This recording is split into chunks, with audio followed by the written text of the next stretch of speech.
Guys, may papakita ako sa inyo. Ito.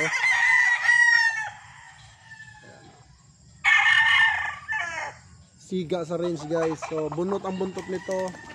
Binunot ko. Ayan o. So pahaba na yung buntot.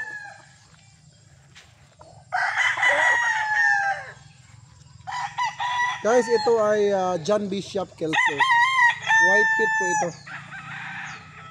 Ganda oh. Wow. Yan guys.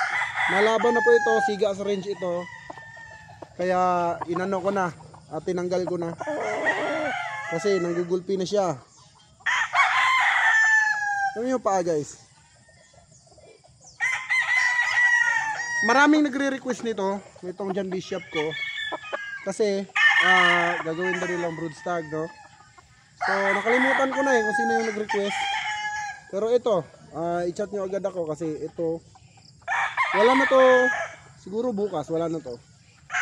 Kasi guys, lahat ng binlog ko nasa-sold out ko talaga lahat, no? Wala pa akong binlog na hindi na sold out. So halos lahat. Tapos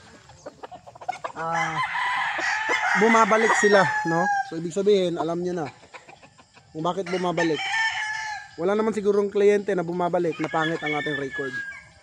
So ito, John Bishop Kelso. Paunahan na lang. Mga idol, dalawa ito. Pakita ko pa sa inyo yung iba pa. So guys, ito. Ito yung isa. So malalaman nyo, ang John Bishop ko guys ay may mga puti sa dulo. Yan o. Grabe katawan nito guys. Kung ano yung nakikita nyo, yun na yung katawan nyo. Puso.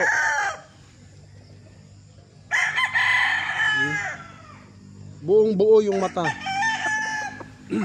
Grabe yung malikat. Yung buntot niya guys, taba na. 2 weeks lang, okay na. Pwede siyang gamitin as broodstag. Mula na naman. So guys, ito siguro mga wala pang 24 hours to sold out na to mga idol. Sobrang ganda, grabe oh. Mga class A po ito mga bossing, no? Ayan oh, out, puging manok. Okay. Oh, wow. Pakita ka sa bagong mga mo. Guys, pag napusuan nyo, kunin nyo na, no? Sayang naman yung tibok ng puso nyo, tapos sinusuway ng isip nyo. Huwag nyo suwayin yung tibok ng puso nyo. Sundin nyo. Diba? Tumitibok ang puso mo dito, tapos susuwayin mo lang. Dapat combination ng puso at isip para successful ka. Napakagwapo guys. Class A. Pag humaba itong buntot nito, napakagwapo na nito. Ganda. Grabe. Kahit ako, nakagandahan talaga ako. Kaso, meron kasi ako mga brood ko kasi guys ay mga authentics, no? So, share ko muna sa inyo to. Gwapo talaga. John Bishop Kelso, mga idol.